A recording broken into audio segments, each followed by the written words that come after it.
Would you please be seated?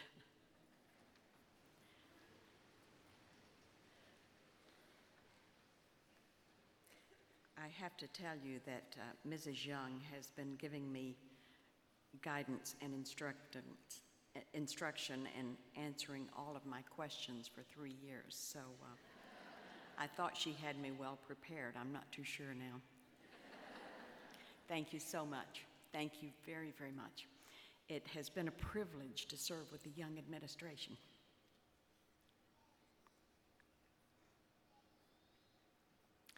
This executive committee has been extraordinary in its loyalty to one another and its friendship and support. I appreciate Mrs. Young's invitation to be part of the Celebrate America team. Thank you.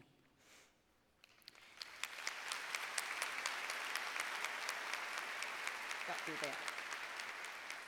Your newly elected officers join me in expressing appreciation for the confidence that you have placed in us to lead the National Society forward in the next quasquicentennial. Each woman who has worn this wide blue sash, or the executive sash, has done so with a sense of gratitude, humility, and trepidation, as well as awe and wonder in taking the next step to serve the National Society and America. Thank you. It is with pleasure that I announce that Beverly Przybylski, PRP of Oregon, has agreed to continue in service to the National Society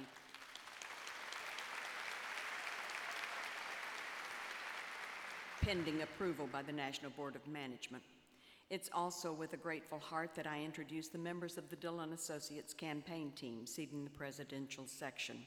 Beth Clark Urban, if you'd please stand, has led the campaign, assisted by Linda Sandlin, treasurer, Bridget Clark Cooper, sales manager, Jennifer Minas, Congress event planner, Lori Cook, sales room manager, Linda Hunt, decorations, Marcy Carter Lovick, volunteer scheduling, and Lisa Fox, website developer. We are also very grateful for our state managers who blazed new territory with us by promoting our candidacy without the sale of campaign merchandise in the states. If you have served as a state manager, would you please stand? Thank you. Thank you so much. My family is and has been incredible in their love and support of me through the years. Their care and their encouragement has been invaluable. Seated in the President General's box, if you would please stand, my husband, Bill Dillon, my daughters, Susan Dalgleish and Diane Glose. Sons-in-law Scott Dalgleish and Keith Glose were unable to join us this year. 3 of my grandchildren are here, Justin Glose, Sarah Dalgleish, whose new member certificate will be the first I sign as President General.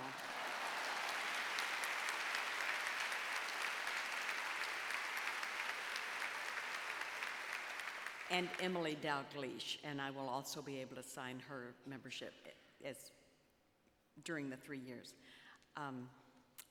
3 other grandsons, Kyle and Caden Glose and James Dalgleish were unable to come this year. All of my family is very encouraging and supportive, and my cousins Georgia Orr and Emily Orr are also in attendance. Thank you, family.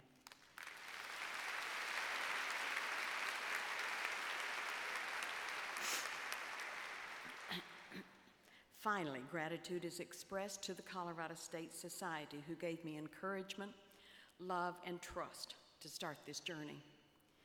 Those of you who are able to attend today and the many still in Colorado who are cheering for me have my sincere appreciation for your support and enthusiasm in seeing a Colorado daughter elected to the Society's highest office. With the Colorado daughters, please stand.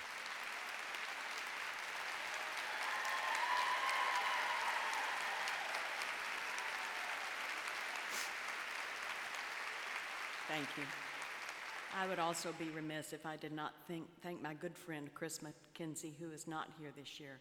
Chris McKenzie of Texas signed my application papers, was responsible for getting me in, and I owe her a lot of thanks. This summer has included several graduations in my family, and I cannot help but compare a graduation to the DAR's installation of new officers.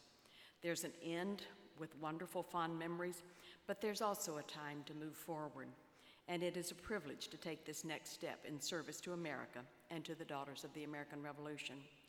Capable, strong executive officers have been assembled and installed with me, and a team of exceptionally talented national chairs have been appointed. As we continue to look forward, continuing many of the initiatives that are started during previous administrations, each honorary President General that has been with us this Congress has provided me with a step up.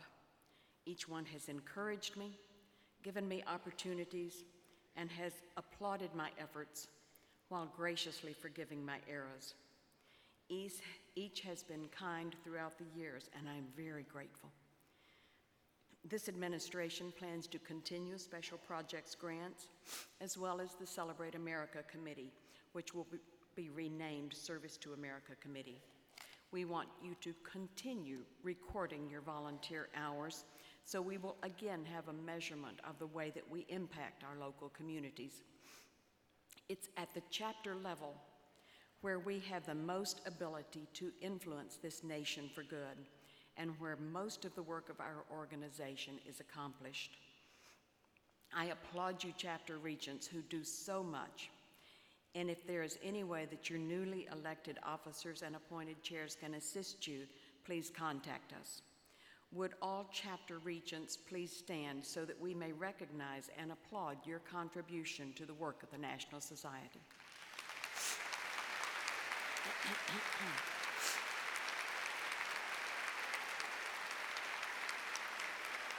Thank you. Thank you so much. We again plan to celebrate our birthday on October the 11th with a National Day of Service, so begin now to plan ways that you can involve all of your members in the acts of service to our nation. We will ask the Executive Committee to institute a Community Classroom Committee. It is hoped that this committee will demonstrate the support, love, care, and concern that our members show to other areas of our communities, and will consider schools in their own neighborhood that are in need of encouragement. A committee of educators has been appointed that together can find ways to encourage teachers and students alike through notes of appreciation, offers of supplies, anything else that this team will be able to suggest that will support schools throughout the country. An interesting aspect of our society is the ongoing turnover of leadership. Recognizing the need for constant training, we will encourage states and chapters to begin preparing future leaders and developing a plan to transition new officers and committee chairs so that the work of this organization is not interrupted every 2 to 3 years, and to prevent officers from becoming entrenched in tasks that need new vision to stay viable. With that in mind, the membership committee will begin a new members course to be administered at the state level and to provide a structured educational opportunity for new members and new members at heart to learn about the DAR and how they can become participating members at all levels of the organization. More about these new programs may be found through the membership committee, and more information will be given this afternoon. The National Board of Management will be asked to approve the President General's project, and you will be asked to ratify their approval at the 126th Continental Congress. Contributions made to this project will be used to continue the restoration and maintenance of our historic complex of buildings and collections, as well as to introduce initiatives that will promote the work of the Society and further public recognition of the DAR's long-standing service and contributions to the nation.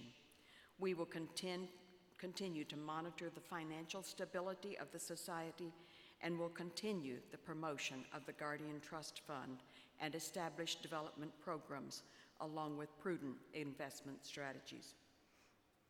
The scripture for this administration is Jeremiah 6:16.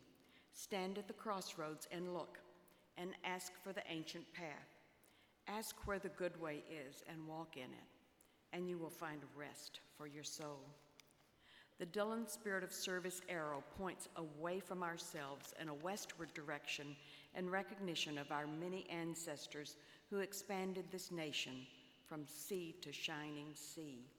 It also recognizes that there are many paths for service through the various committees promoting historic preservation, education, and patriotism. It also represents my personal belief that this nation stands at a crossroads, desperately needing to look back to the path created by those who laid its foundation, and to remember their sacrifice, their passion, and their wisdom. America's greatness does not rest on military might, economic abundance, nor on anything but the gracious favor and care of a prevenient God. As we move forward in service to America, not knowing what lies ahead, may we continue to acknowledge and depend on his ever-present protection and guidance. We ask for your prayers for your newly elected officers, national, state, and chapter, but we also ask you to pray for this nation, that she will remember the spirit of service and self-sacrifice of our patriot ancestors, and will again find the ancient path. I sincerely believe that you and I are on a journey together, not knowing what lies ahead, but trusting the one who knows all things. Thank you.